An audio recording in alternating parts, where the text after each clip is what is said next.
no reason we shouldn't play a little Florida Gator fight song. Our United States Senator Marco Rubio joining. We did that just for you. Yeah, why'd you turn it off? Oh. Play it during the whole interview. Well, it just we like to get clean audio we use for newsroom cuts, and you understand. I want to make sure that you can hear me. Where are we catching you this morning? I'm back in South Florida today. Actually having some meetings here in my Miami office, and enjoying 94-degree humid weather, which... Is it nice to be? I mean, do you get to, like, when you get up in the morning to not have to put a coat and tie on? Yeah, I guess it's a casual dress day for me. I'm not in a suit today. So, yeah, some days. We have some meetings, but they're not stuffy, I guess is the right term. They're here in our office. But it's funny you asked me that. My dad, when I was growing up, he was a bartender. My mom was a cashier and a stock clerk and a maid. They were working-class people. Mm-hmm. One of the things that they always had said is that they wanted to work hard so one day their kids could grow up and their son could grow up and wear a suit and tie to work. It was like a sign of success. Gotcha. So it's funny you say that. I remind myself every time I complain about having to put one on that my parents worked hard so that I would have a job where that was required. Well, but you have, and you do, and I'm sure that it's like the rest of us. Some of us look forward to the weekends and just not having to get dressed up or not getting up on Saturday morning and shaving, just to kick back a little bit. I don't have that luxury. That one I don't know. But the other stuff, yeah, we try to on weekends. We usually do something on a Saturday. This Saturday, believe it or not, I was in Gainesville. I had to speak there to a group of kids that were being inducted into Florida Blue Key, and Sundays we usually don't do any work. It's kind of a family and church day, so we dress up for that, not perhaps as much as people used to, but... Yeah, I know, that has changed, isn't it? I guess the kids are delighted to have you around for more than 2-3 days at a time, too. Yeah, absolutely. And we explain to them what we're doing and try to minimize the time away from home as much as possible, be strategic about the events we pick. We have an important job to do, and I remind them that in many respects what we're fighting about or fighting for is their future and what kind of country we're going to have when they're as old as I am now. Yeah, that is absolutely true. So let me think. What do you think the national debt will be by the time your kids hit age 21? Well, that's you want to guess? What comes after $1 trillion? Well, we can't continue to do what we're doing now. It'll never get to that point. This whole thing will just fall apart. And that's exactly what we're debating. Beyond the issue of spending, beyond the issue of the debt, there's a bigger issue here, and that's our identity as a country. And it's still the greatest country in the world. I mean, we get all this attention to China. Just remind ourselves our economy is 3 times as large as theirs, and they have a lot more people than we do. They have more than 3 times as many people as we have. They have 1 billion more people than we do. Mm-hmm. And their economy is a third the size of ours. So let's not get carried away here. The U.S. is still number one and the most powerful country in the world and the largest and greatest economy. And the only, apart from the size of our economy, is the difference between China and the United States is we have freedom here. Over there, they can't even go on Google without the government screening it. That's really true. So I wouldn't want to be them, but, we're heading in the wrong direction. And we're not just headed in the wrong direction. We're headed in the wrong direction fast.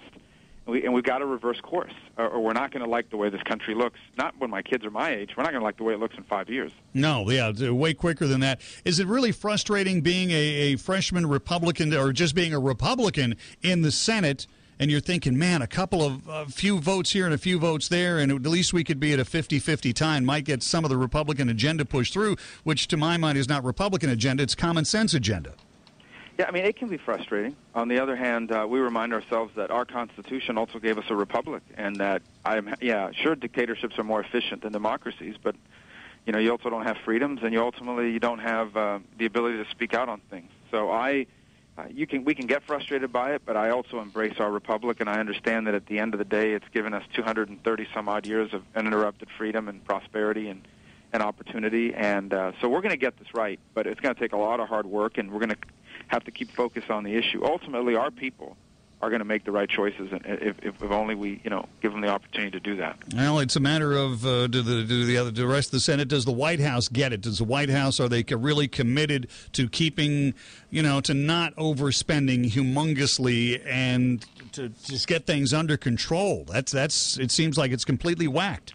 Well, the good news is that when was the last time the debate in Washington was about how much to cut? I mean, really, Washington's never cut. So the fact that we're even debating how much to cut is a positive development. I think where the president is still struggling is he can't get away from his base. I mean, he's got a radical part of his base and his party that won't let him make any spending reductions or hold up 90% of the economy of our budget and say this 90% of our budget is untouchable. You can't make any reductions from this 90%. Well, you can't get this problem straightened out if 90% of your budget is off limits. And then the other thing that's become orthodoxy for the radical left in the Democratic Party is, we've got to raise taxes on rich people. Well, that's class warfare, and how you define rich people is pretty nebulous because you're talking about small businesses, you're talking about job creators, you're talking about class warfare, which is no way to encourage job creation in your economy. So the president's got a political problem in his own party that he needs to somehow get control of the radical left in his own party, get them to wake up and realize the reality of the times that we're living in. Well, I think the good news is that at least there is that strong conservative presence in the House, and the two houses have to agree before anything really happens. Yeah, well, that's the way it's designed. Mm-hmm. And as I said, even within, the good news is I think the House of Representatives is willing to go as far as we can. Unfortunately, in the Senate, we don't have enough senators that want to do that. For example, I don't think we can get a balanced budget amendment passed in the U.S. Senate, and which to me is just baffling. I mean, why would anyone be against the government not being able to spend more money than it has? Why would anybody be against that? And yet they are. We can't even get people in the Senate to vote for a balanced budget amendment. Well, if you can't get a balanced budget amendment, how are you ever going to get the debt straightened out? How are you ever going to stop these deficits if you can't even agree to a balanced budget amendment? I think we need to ask our senators who are against a balanced budget amendment, why are you against this? Why do you feel that the federal government should be able to do something no other entity in society is able to do, and that is print money and continuously spend more money than they have? Gotcha. We're talking with Marco Rubio, our United States Senator, enjoying a little congressional recess, and I think that's probably, based on the workload I've seen in Washington for the last 3 months, probably much needed.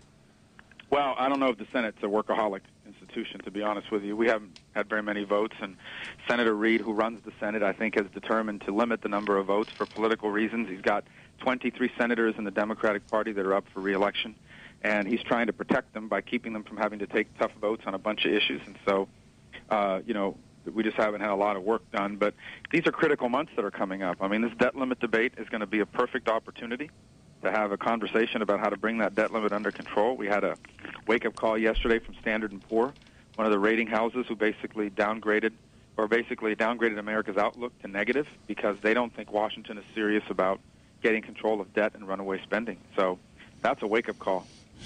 Man. Hey, wish you were coming out for the oil spill 1-year anniversary, but wherever you go, let everybody know that the beaches are open and the water is great, and it's like a postcard down out here. Well, we'll be in Pensacola a week from today. The events haven't been finalized yet, so we'll make sure your station knows about it. We look forward to coming back, and but we look forward to having a good, strong tourist season here that's coming up. And for Northwest Florida and for the Panhandle in particular, and hopefully this will be a good rebound year. We're going to go back to the doghouse? Who's that? We're going to go back to the doghouse downtown? Yeah, are you kidding?